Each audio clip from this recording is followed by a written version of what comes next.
Right, old school NBA fans, self-research NBA facts. Got another video for you. As always, thanks to anybody who watches my videos or subscribes to my channel. I really appreciate it. I got a video here. What I'm going to talk about is the shape of the Eastern Conference during the years of 1985 through basically 2018. And what I'm looking at is because I keep hearing about this Hall of Fame business, all right? And how vital that is when you play a team that has all these Hall of Famers, okay?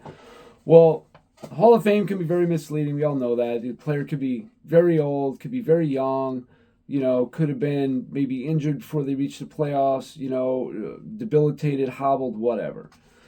So you could look at all NBA of how good, how many first team, second team, third team, all that stuff. Sure, you could do that too. But what I think is the best measure of how many quality players were in a conference is where they finished in the MVP race.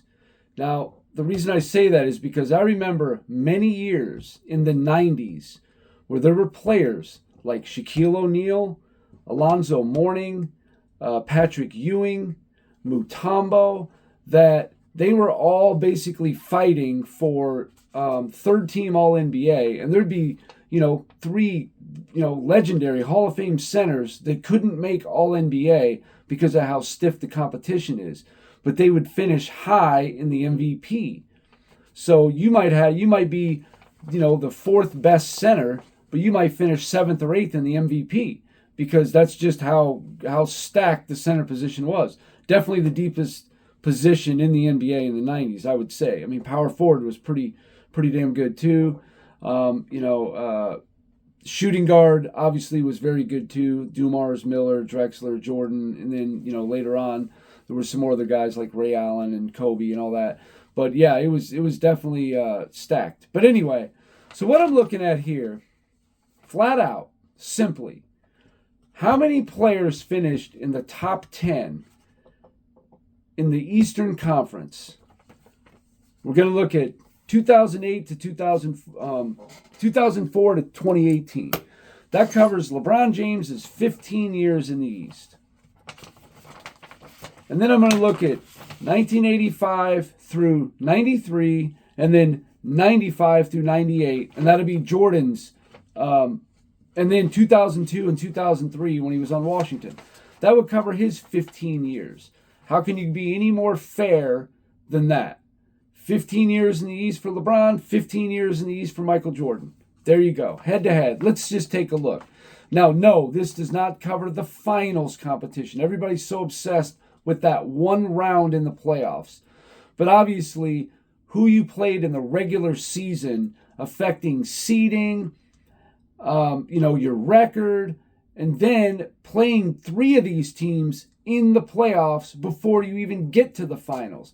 It's one round. I understand it's the championship round. I really do. But ultimately, it's one round in the playoffs. Championship round or not, it's one round. So, why don't we just go backwards, okay? Because this is for some very interesting stuff. In 2018, which was LeBron James's last year in the East, how many players in the East? Now, I'm not counting LeBron or Jordan where they placed. This would just be for competition's sake or teammates. I know Dwayne Wade and,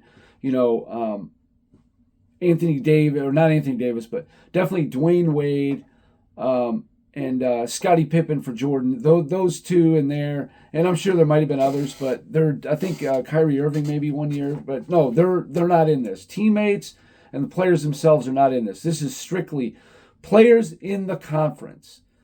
Okay, so this is your whole schedule, basically. You play the West during the season, but you're competing against the teams in the East for seeding, pecking order, to see who you play in the playoffs. And then you play the East 3 rounds, and then you play the West, okay?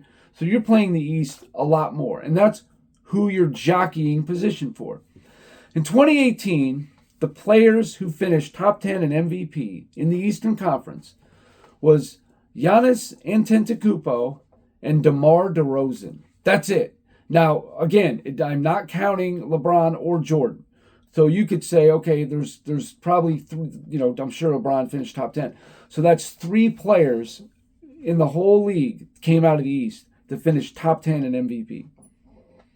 2017, you had Isaiah Thomas finish 5th. You had Giannis and John Wall were tied for 7th. And I thought the league as a whole was pretty weak around this time, even the West. The West was tough, obviously, from, the 90s they were tough. They rivaled the East and maybe even were better than the East in certain years in the 90s. The 2000s, they were better the whole way through. And probably for the first half of the 2010s, maybe a little bit more than that. But, the East was just so weak. And I thought the league as a whole was just weak. The West might have been the better conference, but they were pretty weak themselves. Just didn't have those powerhouse teams, powerhouse players. They just didn't have them like that. I mean, the players winning MVPs was Russell Westbrook, Kevin Durant, James Harden. These are your MVPs. I mean, that should give you a little insight right there. All right. So in 2018, there was 2. In 2017, there was 3. Now, granted, like I said, LeBron was in there probably, but just for competition's sake, we're not counting it. In 2016, there was no player in the East who finished in the top 9 in MVP. That was not on LeBron's team. So you had Kyle Lowry finish 10th in 2016. How ridiculous is that? So basically in 2016, Kyle Lowry is the second best player in the Eastern Conference. That's insane. Insane. One guy, Kyle Lowry. 2015, no players finished in the top 10 in the Eastern Conference in MVP. How crazy is that? No players. So in 2015 and 2016, there was no players in the East for top 9 in MVP. You had one guy finish 10th, besides LeBron himself. I mean, you wonder why they had it so damn easy. This is why. 2014, you had 3 guys. Whoa. You had Joakim Noah, the steroid boy, finished 4th. You got Al Jefferson, finished 8th. And Paul George finished 9th. Okay? 3 guys. I mean, Paul George probably going to get in the Hall of Fame. He's weak and soft. I mean, yeah, he's a pretty good, well-rounded player. But whenever things got tough, Paul George always folds up like hot laundry. He just does. 2013, one player, Carmelo Anthony, who finished 3rd. I think that's the year he won the scoring title. That's it in the whole East, other than LeBron and Dwayne Wade and all that. In 2012, Dwight Howard finished 7th. Rajon Rondo finished 8th. 2 guys, none in the top 6 that were LeBron's competition in the East. Crazy. 2011, there was 3 players. Derrick Rose, who finished 1st. Dwight Howard, who finished 2nd. And you had Amari Stoudemire, who finished 9th. Finally, decent, right? But still, the West had more. I think there might have been Wade and LeBron, so it might have been split 5 of the top 10 there. So finally, you get an even balance. 2010, just Dwight Howard, who finished 4th. 2009, Dwayne Wade, because he was on Miami, who finished 3rd. Must be nice to just go pick up a guy who's 3rd in MVP. Dwight Howard finished 4th, and Paul Pierce finished 7th. In 2008, Kevin Garnett and Dwight Howard. Garnett finished 3rd, Dwight Howard 5th. That's it. In 2007, you had Chris Bosh and Gilbert Arenas. That's it. In 2006, you had 3 players. Chauncey Billups finished 5th, Dwayne Wade 6th, and Allen Iverson was tied for 10th. 2005, there was 3. You had Shaq, who just came over from the Lakers to Miami. He finished 2nd. Allen Iverson, 5th. And Dwayne Wade, 8th. 2 of those guys on the same team. 2004, LeBron's rookie year. Jermaine O'Neal finished 3rd. Ben Wallace finished 7th. And Jason Kidd finished 8th. And that's it. So in LeBron's 15 years in the East, he never had more than 3 players in the East finish top 10 in MVP. That is insane. That is just mind-boggling. So when you add it all up,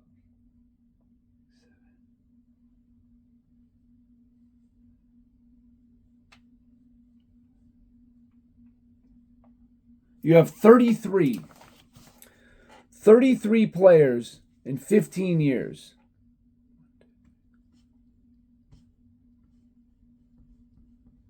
17, 18, 19, 20, 1, 2, 3, 4, 5, 6. Yep, I counted twice. So 33 in 15 years. That's what we got. Well, I already know the answer. That's an average of 2.2 opposing players per year for LeBron's entire 15-year career in the East. How crazy is that? Never more than 3 in 1 year, though. Never. All right, let's look at Michael Jordan. We're going to go backwards, too. In 2003, there was 4 players already more than any year that LeBron had. You got Tracy McGrady, finished 4th. Allen Iverson, 6th. Ben Wallace, 8th. Jason Kidd, 9th. Okay? In 2001-2002 season, also 4. Jason Kidd finished 2nd in MVP. I didn't know that. I didn't know he had a runner-up, but that's cool. Tracy McGrady finished 4th for the 2 years in a row. Allen Iverson 9th, and Ben Wallace 10th. So 4 players. And Jordan did not finish top 10 in MVP. Now he was, I think, 12th or 13th though in 2002 for MVP. People may not realize it, but he had MVP votes for 02 season. 1998, that was probably going to be the weakest year. There's only 2. Tim Hardaway finished 5th, and Grant Hill finished 9th. In 1996-1997 season, you got Grant Hill finished 3rd, Tim Hardaway finished 4th, Glenn Rice 5th, Patrick Ewing 8th, Anthony Mason tied for 9th. So you have 5 players in the 96-97 season. Again, more than any year LeBron had. 1996, there were 3 players. You got Penny Hardaway, who finished 3rd. You got Grant Hill, who finished tied for 9th, and Shaq was tied for 9th. All right? 1995. Now, Jordan only played about a quarter of the season, but still, he played the playoffs. That's one of the years he played games in, so it counts. In 95, Shaq finished 2nd, Patrick Ewing 4th, and Penny Hardaway 10th. So 3 players right there. Pippen would have been in the top 10 too, but I think Jordan finished 11th that year, and he only played 17 games. Crazy. The 93 season, you had Patrick Ewing finished 4th, Dominique 5th, Shaq 7th, Mark Price tied for 8th, Brad Daugherty and Joe Dumars were tied for 10th. So you add all that up, and you got 6 players in the 92-93 season in the East that were in the top 10 for MVP. In 1992, Patrick Ewing 5th, Mark Price 7th, and Dennis Rodman 10th. That's 3. 1991, you got Barkley 4th, Dominique 8th, and Larry Bird tied for 9th. That's 3 again. In 1990, Charles Barkley 2nd, Patrick Ewing 5th, and Larry Bird tied for 10th. Now in 89, Bird wasn't in there, so there's a guy right there would have made top 10. I think he always made top 10 every year of his career, except for 89. He only played like 6 games. But in 89, you had Patrick Ewing 4th, Charles Barkley 6th, and Mark Price 10th. You know, Ewing was in here a lot, finishing 4th and 5th and stuff like that. I mean, man, underrated, very underrated guy. Never got to play with a top 75 player. You know, barely played a Hall of Famer. I think he played with Bernard King for like 6 or 8 games. And he did play with Maurice Cheeks when he was older and washed up. That's it. Never played a Hall of Famer on the Knicks. I just have a lot of respect for Patrick Ewing. In 1988, you had 3 of the top 6 players, aside from Jordan, who won the MVP. You got Larry Bird 2nd, Barkley 4th, Dominique 6th. That's 3. So 4 of the top 6 were in the East. Now, when Jordan first came in the league, that everyone makes a big deal. Oh, but he couldn't get out of the first round. He got swept 2 years in a row. Well, in 1987... Larry Bird had just won 3 MVPs in a row, but Magic won it in 87. You got Larry Bird 3rd, Kevin McHale 4th, Dominique 5th, Barkley 6th, Isaiah Thomas 8th, and Moses Malone 10th. So you got 6 right there. And then if you count Jordan, the East had 7 of the top 10. But 6 were opponents of Jordan in the East. In 86, Jordan played in the playoffs. He did play about 20 games, parts of whatever. Larry Bird 1st, Dominique 2nd, Barkley 6th, Sidney Moncrief 7th, Isaiah Thomas 9th, Moses Malone 10th. That's 6 again. Michael's rookie year, Larry Bird 1st, Moses Malone 3rd, Terry Cummings 5th, Bernard King 7th, Sidney Moncrief 8th, and Isaiah Thomas 9th. Again, 6. I mean, what can you say? Let's see. We got 6, 12, 18, 21, 24, 27, 33, 39, 42.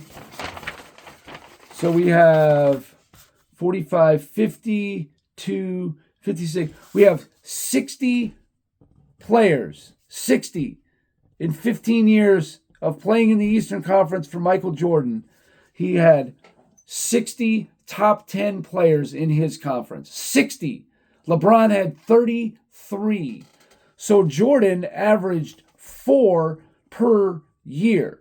And if you include himself, that makes up for half of it right there. So on average, his conference was at least as good as the West, on average.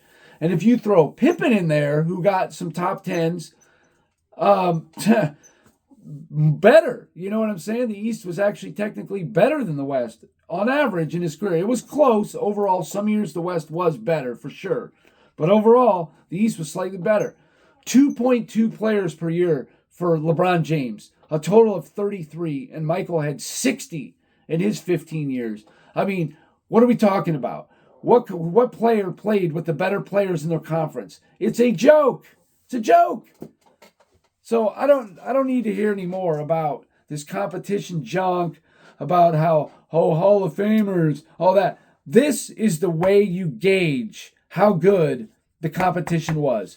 MVP finish. Because they vote on All-NBA, so you just say, oh, he had All-NBA. But like I said, sometimes, player to position might be the 5th best player in the league, or, 5th or 6th best player, but he's like 3rd team All-NBA, or maybe can't even make All-NBA, because it's just so stacked at that one position. You know what I'm saying? Like, so it's just ridiculous. Like, Robert Parrish wasn't even on there. I mean, here's a top 75 center, didn't even make it in the top 10 in any of the years. Now he did maybe before 85. I think he did make a few, but not in those years when you had Moses Malone and you had Patrick Ewing. I mean, there was just other centers. What can you say? And there was only 2 all NBAs at that time. So anyway, MVP is the way to go. That's really the best gauge. It just is. So anybody ever want to say anything about competition, you just say that Michael Jordan nearly doubled LeBron James in top 10 MVP finishers, and they're equal of 15 years each in the East. Period. Point blank. End of discussion. So that competition thing, I mean, no, this does not count the finals. But the finals is maybe marginally in LeBron James's favor, and he went 4-6. But when it comes to the conference, it is a wide margin. You know, basically, literally, Michael Jordan's conference was twice as difficult as LeBron James's was. So anyway, that's all I got for this video. Hope you guys enjoyed it. You know, I put a decent amount of work into this stuff, you know, and I don't mind doing it. I like it. I get a lot out of it. And if anybody learns anything out of it, you know, I'm very happy to do it. So if you like the video, please hit the like button. If you haven't subscribed, please do. I try to give daily content, try to engage in all the comments and stuff like that. But anyway, that's all I got. Thanks for watching, and that's it for now.